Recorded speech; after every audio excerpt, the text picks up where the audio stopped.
ஞானானந்தமயம் தேவம் நிர்மலஸ்படிகாகிருதிம் ஆதாரம் சர்வ வித்யானாம் ஹயக்ரீவம் பாஸ்மகே. நேயர்கள் அனைவருக்கும் அஸ்ட்ரோ கேஎஸ் ஐயங்காரின் பணிவான நமஸ்காரங்கள். அஸ்ட்ரோ டிவி நேயர்களுக்கு அஸ்ட்ரோ கேஎஸ் ஐயங்காரின் பணிவான நமஸ்காரங்கள். வார பலன் 29/4/2024 5/5/2024 வரலும் உண்டான வாரத்திற்கு மேஷம் முதல் மீனம் வரை என்னென்ன பலன்கள்னு பார்ப்போம். முதல்ல இந்த வாரத்தில் இருக்கக்கூடிய கோல்சாரம் என்ன, இந்த வாரத்தில் வரக்கூடிய விசேஷ நாட்கள் என்ன, இந்த வாரத்தில் எந்தெந்த ராசிக்காரர்களுக்கு சந்திராஷ்டமம், இது வழியாக பார்க்கலாம். முதல்ல இந்த வாரத்தினுடைய கோல்சாரம் அப்படின்னு பார்க்கும்பொழுது காலபுருஷ தத்துவத்தின் முதல் ராசியான மேஷ ராசியில் சூரிய பகவான், ஏன்னா சித்திர மாதத்தில் இருக்குது, சூரிய பகவான், சுக்கிரன், குரு 3 கிரகங்கள் இந்த வாரத்தில் 6ஆம் இடத்துல, அதாவது ஆரம்பிக்கும் பொழுது பார்த்தோம்னா இந்த வாரம் ஆரம்பிக்கும் பொழுது கன்னியா ராசியில் கேது பகவானும், சனி பகவான் கும்பத்திலையும், செவ்வாய், புதன், ராகு இந்த 3 கிரகங்கள் மீனத்திலையும் இருக்கக்கூடியது இந்த வாரத்தினுடைய விசேஷம். இந்த வாரத்தில் பெயர்ச்சின்னு பார்த்தீங்கன்னா வருட கிரகமான குரு பகவான் மேஷத்திலிருந்து ரிஷபத்துக்கு போகிறார். 1/5/2024 சாயந்தரம் ஒரு 5:30 மணிக்கு கிருத்திகை 1ஆம் பாதத்திலிருந்து கிருத்திகை 2ஆம் பாதத்திற்கு மேஷராசியிலிருந்து ரிஷபராசிக்கு போகிறார். தனியாக குரு பெயர்ச்சி பலன்கள் போட்டிருக்கேன், அதையும் பாருங்க ஒரு ராசிக்கும். சந்திர பகவான் இந்த வாரத்தில் பூராட நட்சத்திரம் தனுசு ராசியிலிருந்து ரேவதி நட்சத்திரம் மீன ராசி வரலும் போகிறார். அதாவது தனுசு, மகரம், கும்பம், மீனம் 4 ராசிகளுக்கு போகிறார். இந்த வாரத்தில் பார்த்தேனால் வரக்கூடியது, இந்த வாரத்தில் ஆரம்பிக்கும் பொழுதே சஷ்டி திதி, அதாவது 29ஆம் தேதி அன்னைக்கு சஷ்டி திதி. சஷ்டி திதியில் விரதம் இருப்பவர்களுக்கு சஷ்டியில் விரதம் இருந்தால் அகப்பையில் வரும் அப்படின்னு சொல்லக்கூடியது குழந்தை பிராப்திக்கு மிகவும் ஏற்றமான காலகட்டம்.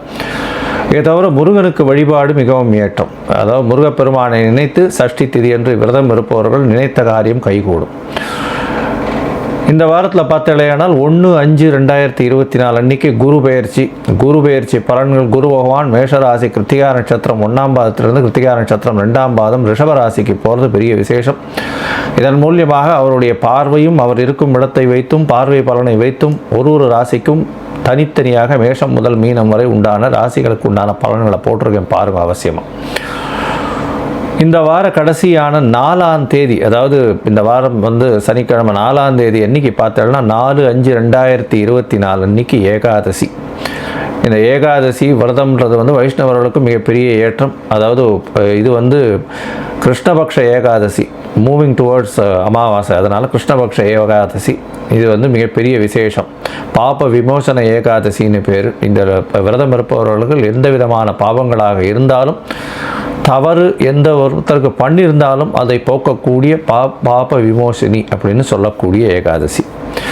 இன்றைக்கி 4/5/2024 அன்னைக்கு பார்த்தோம்னா அக்னி நட்சத்திரம் ஆரம்பம் அப்படின்னு போட்டிருக்கும். அக்னி நட்சத்திரம் அப்படின்னா பரணி 3ஆம் பாதம் அப்படின்னு சொல்லக்கூடிய 3வது பாதத்திலிருந்து, பரணி நட்சத்திரம் 3வது பாதத்தில் சூரிய பகவான் பிரவேசிக்கிற காலத்திலிருந்து ரோகிணி நட்சத்திரம் 2ஆம் பாதம் வரலும், அதாவது கிட்டத்தட்ட 8 பாதங்கள். பரணி 3, 4, கிருத்திகை 4 பாதங்கள், ரோகிணி 2 பாதம், 8 பாதங்கள் சூரிய பகவான் மூவ் பண்ணுற காலகட்டம். கிட்டத்தட்ட ஒரு 25-26 நாள் வச்சுக்கோங்களேன். ஏன்னா ஒரு பாதம் தாண்டறதுக்கு 3.2 டிகிரி, ஒரு நாளைக்கு 1 டிகிரி தாண்டுவார் சூரிய பகவான். அதனால் 3 நாளும் 20 நாழிகை அப்படின்னு சொன்னால் 8 மணி நேரம் வரும்.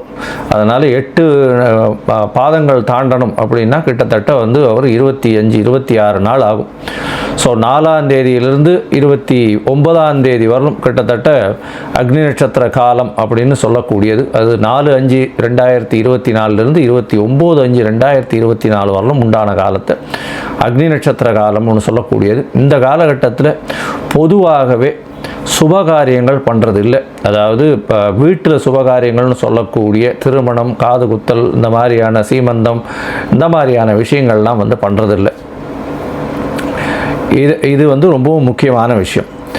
இந்த வாரத்தில் எந்தெந்த ராசிக்காரர்களுக்கு சந்திராஷ்டமம்னு பார்த்தா ரிஷபம், மிதுனம், கடகம், சிம்மம் இந்த 4 ராசிக்காரர்களுக்கும் சந்திராஷ்டமம் வருது. சந்திராஷ்டமம்னா உங்களுடைய ராசிக்கு 8ஆம் இடத்துல சந்திர பகவான் மறைந்திருக்கக்கூடிய காலகட்டத்தை சந்திராஷ்டமம்னு சொல்கிறோம். சந்திர பகவான் மதிகாரகன், மறைந்திருக்கக்கூடிய காலத்தில் மதி மயங்கக்கூடும், தவறான முடிவுகள் எடுக்கக்கூடிய வாய்ப்புகள் உண்டு. அதனால் முடிஞ்ச வரலும் புதிய முயற்சிகளில் ஈடுபட வேண்டாம். வெளியூர் வெளிமாநிலம் பிரயாணம் வேண்டாம். ஒருவேளை நீங்கள் பண்ண வேண்டிய கட்டாயத்தில் இருந்ததே ஆனால் சந்திர பகவானுக்கு உண்டான எளிய பரிகாரம்னு சொல்லக்கூடிய பால், அதாவது பால் இல்லைன்னா நீர் மோர் இதெல்லாம் தானம் கொடுங்க. ஏன்னா இப்போ வெய்ய காலம் வேறு, நீர் மோர்லாம் கொடுத்தலையானால் வழிபோக்கர்களுக்கு சந்திராஷ்டமத்தின் தாக்கம் நிச்சயமாக குறையும். சரி, இப்போ மேஷம் முதல் மீனம் வரை 29/4/2024 5/5/2024 வரை உண்டான வாரத்திற்கு எப்படி இருக்குன்னு பார்ப்போம். அதற்கு முன்னாடி என்னுடைய மொபைல் நம்பர் கீழே ஸ்க்ராலிங்கில் போயிட்டு இருக்கோம். உங்களுக்கு அஸ்ட்ராலாஜிக்கல் கன்சல்ட் தேவைப்பட்டதுன்னா எனக்கு காண்டாக்ட் பண்ணுங்க. உங்களுடைய date, time, place of birth, உங்களுடைய நேம், பேரண்ட்ஸ் நேம் அனுப்பிச்சலையானால் உங்களுடைய ஜாதகத்தை போட்டுட்டு அதில் சந்தி இருக்கான்னு முதல்ல பார்த்துட்டு, அதாவது நட்சத்திர சந்தி, பாத சந்தி, ராசி சந்தி, லக்ன சந்தி, எந்த சந்திகள் இருக்குன்றதை பார்த்துட்டு, அதை தவிர ராகு கேத்துவில் எந்த கிரகங்களும் அடைப்பட்டிருக்கா இல்லை சேர்ந்து இதுவாகிருக்கா அப்படின்றதையும் பார்த்துட்டு, உங்களுக்கு உண்டான தசாபுக்தி அந்தரம் சூக்ஷ்மத்திற்கு என்ன பலன்கள் அப்படின்றதையும் பார்த்துட்டு, இன்றைய கோல்சார பிரகாரம் எந்த பலன்கள் வருது அப்படின்றதையும் பார்த்து என்னுடைய கட்டணம் என்னன்றதையும் தெரிவிக்கிறேன். அதை போட்டதுக்கப்புறம் நான் உங்களுக்கு அப்பாயின்மெண்ட் கொடுத்து சொல்கிறேன். இப்போது மேஷம் முதல் மீனம் வரை 29/4/2024 5/5/2024 வரை உண்டான பலன்களை பார்க்கலாம். கன்னி, உத்தரம், ஹஸ்தம், சித்திரை இந்த 3 நட்சத்திரம் 9 பாதங்களை கொண்ட ராசி. ராசியின் அதிபதி புத பகவான் ராசிக்கு 7ஆம் இடத்துல நீச்சப்பட்டு போயிருக்கார். இவ்வளவு நாளாக நீச்ச பங்கத்தில் இருந்தார். இப்போ நீச்சப்பட்டு 7ஆம் இடத்துல போயிருக்கார். அதனால் எதிர்பாலினத்தவரை நம்ப வேண்டாம். பார்ட்னர்ஷிப் பிஸ்னஸில் ஜாகிரதையாக இருக்கிறது நல்லது. உங்களுடைய அதாவது நண்பர்கள் மூலியமாக சிறு சிறு தொல்லைகள் வரக்கூடிய வாய்ப்புகள் உண்டு. இருந்தாலும் இந்த வாரத்தில் ஒரு பெரிய ஏற்றம் என்னென்னா 1ஆம் தேதி அன்னைக்கு குரு பகவான் உங்களுடைய ராசியை பார்க்க போகிறார். அதாவது உங்களுடைய ராசிக்கு 9ஆம் இடத்துல உங்களுடைய ராசியை பார்க்கறது பெரிய விசேஷம். ஓடி போனவனுக்கு 9ல் குருன்னு சொல்லக்கூடியது இந்த கன்னியா ராசிக்காரர்களுக்கு ஏற்பட போகிறது. குரு பயிற்சி பலன்கள் தனியாக போட்டிருக்கேன், அதை பாருங்கள். கன்னியா ராசிக்காரர்களுக்கு மிகவும் அமோகமாக இருக்கக்கூடிய காலகட்டமாக இந்த குரு பயிற்சி அமைய போகிறது. இந்த வாரத்தில் பார்த்தீங்கன்னா உங்களுடைய ராசியிலேயே கேது பகவான் இருக்கிறதுனால உடல் நலத்தில் பிரச்சனைகள் இருக்கும். இப்போ குரு பகவான் பார்க்குறதுனால அந்த பிரச்சனைகள் எல்லாம் விலகக்கூடிய வாய்ப்புகள் மிகவும் அதிகம். உங்களுடைய ராசிக்கு சமசப்தமத்தில் 3 கிரகங்கள் இருக்குது. அதாவது செவ்வாய், புதன், ராகு 3 கிரகங்கள் இருக்கக்கூடிய காலகட்டம். இதன் மூலியமாக பார்த்தீங்கன்னா 8ஆம் அதிபதி 8க்கு 12ஆம் இடத்துல இருக்கிறதுனால வெளிநாடு போகக்கூடிய பாக்கியம், வெளிநாட்டிலிருந்து திடீர் பணம் வரக்கூடிய வாய்ப்பு. அதை தவிர உங்களுடைய ராசிநாதனும் 7ஆம் இடத்துல நீச்சப்பட்டு போயிருக்கிறதுனால தொழிலில் சிறு சுணக்கம் ஏற்படக்கூடிய வாய்ப்புகள் நிச்சயமாக உண்டு. 6ஆம் இடத்தில் இருக்கக்கூடிய சனி பகவான் மூலியமாக எந்த ஒரு எதிரி வந்தாலும் சமாளிக்கக்கூடிய பாக்கியம் உண்டு. அதை தவிர எதிரிகள் அற்ற நிலை இருக்கக்கூடிய காலகட்டமாக இருக்கும்.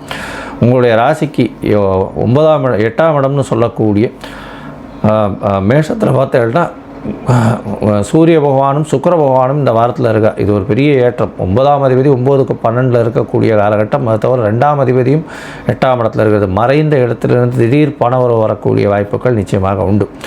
இந்த வாரத்தில் அதிவேகமாக செல்லக்கூடிய கிரகமான சந்திர பகவான் உங்களுடைய ராசிக்கு 4ஆம் இடத்துல இந்த வாரத்தை ஆரம்பிக்கிறார். அதாவது 29/4/2024 5/5/2024 வரலும் உண்டான வாரத்தில் சந்திர பகவான் 30ஆம் தேதி காலை ஒரு 8:30 மணி வரலும் இருக்கக்கூடிய காலகட்டமாக இருக்குது. 8ஆம் தேதி அதாவது 30ஆம் தேதி காத்தால் 8:30 மணி வரலும் 4ஆம் இடத்துலேருந்து குரு பகவானின் பார்வையில் இருக்கார். இந்த வாரம் பார்த்தாலேயானால் குரு பகவான் 2ஆம் தேதி வரலும் பார்த்தீங்கன்னா, அதாவது சந்திர பகவான் 2ஆம் தேதி உங்களுடைய ராசிக்கு 5ஆம் இடத்துக்கு போகும்பொழுதும் குரு பகவானால் பார்க்கப்படுறார்.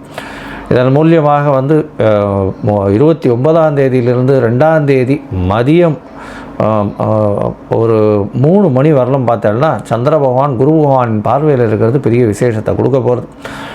4ஆம் இடத்தில் இருக்கும்பொழுது சந்திர பகவான் குரு பகவான் பார்வையில் இருக்கிறதுனால திடீர் பண யோகம் வரும். வெளியூர் வெளிமாநில பிரயாணம் வரக்கூடிய வாய்ப்புகள் உண்டு. மூத்த சகோதரர்கள் மூலியமாக ஆதாயம் கிடைக்கும். அதை தவிர பணவரவிற்கு பஞ்சம் இருக்காது. உங்களுடைய கம்ஃபர்ட்ஸ் இன்க்ரீஸ் ஆகக்கூடிய வாய்ப்புகள் உண்டு. வீட்டுக்குன்னு அலங்கார பொருட்கள் வாங்கக்கூடிய வாய்ப்புகள் உண்டு. தாயின் உடல்நிலையில் நல்ல ஒரு ஏற்றம் கிடைக்கக்கூடிய காலகட்டமாக இருக்குது. உங்களுடைய ராசிக்கு 5ஆம் இடத்தில் சந்திர பகவான் போகும்போது குருவின் பார்வை இருக்கும். குழந்தைகள் மூலியமாக நல்ல ஒரு ஏற்றமான செய்தி வரும். குழந்தை பிராப்தி ஏற்படக்கூடிய வாய்ப்புகள் நிச்சயமாக உண்டு. அதை தவிர 5ஆம் இடத்துல சந்திர பகவான் இருக்கிறதன் மூலியமாக குழந்தைகள் மூலியமாக உங்களுக்கு புதிய பதவி புகழ் அந்தஸ்து கௌரவம்லாம் வரக்கூடிய காலகட்டமாக இருக்குது. உங்களுடைய ராசிக்கு 6ஆம் இடத்துல சந்திர பகவான் போகிறார். புனர்ப்பு யோகம் அமைகிறது. 11ஆம் அதிபதி 6ஆம் இடத்துல போகிறதுனால வேலையில் திடீர்னு ஒரு ஏற்றம் கிடைக்கக்கூடிய, ப்ரமோஷன் கிடைக்கும். பணவரவிற்கு பஞ்சம் இருக்காது. பணவரவில் பெரிய ஏற்றம் கிடைக்கக்கூடிய காலகட்டமாக இருக்குது. உங்களுக்கு இன்க்ரிமெண்ட் வரக்கூடிய வாய்ப்பு, உங்களுக்கு டிரான்ஸ்ஃபர் வரக்கூடிய வாய்ப்புகள் நிச்சயமாக உண்டு.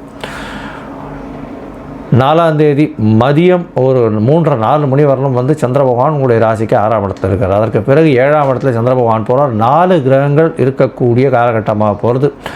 சந்திரன், செவ்வாய், புதன், ராகு 4 கிரகங்கள் இருக்குது. 11ஆம் அதிபதி 7ஆம் இடத்துல போய் இருக்கிறதுனால கண்டிப்பாக பார்ட்னர்ஷிப் பிஸ்னஸில் ஒரு ஏற்றம் கிடைக்கக்கூடிய காலகட்டமாக அமைய போகிறது. சந்திரமங்கல யோகம் வரக்கூடியதுனால நல்ல ஒரு ஏற்றம் கிடைக்கும். இந்த கன்னியாராசிக்காரர்கள் ஐடி ப்ரொஃபஷனில் இருக்கிறவங்க, அதை தவிர வந்து கணிதத்துறை, டாக்குமெண்டேஷன், இந்த லைப்ரரி, அந்த மாதிரியான விஷயங்கள், நுண்ணறிவு அப்படின்னு சொல்லக்கூடியது, அதை தவிர வந்து இந்த நியூராலஜி, அந்த மாதிரியான விஷயங்கள், அதை தவிர இந்த ஆர்ட் டைரக்டர்ஸு, கவிஞர்கள், கதை எழுதுகிறவங்க, கட்டுரை எழுதுகிறவங்க, இவங்களுக்கெல்லாம் பெரிய ஏற்றம் கிடைக்கக்கூடிய வாரமாக இந்த வாரம் அமையிறது.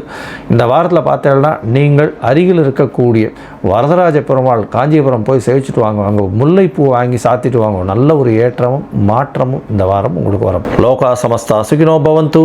நன்றி, நமஸ்காரம்.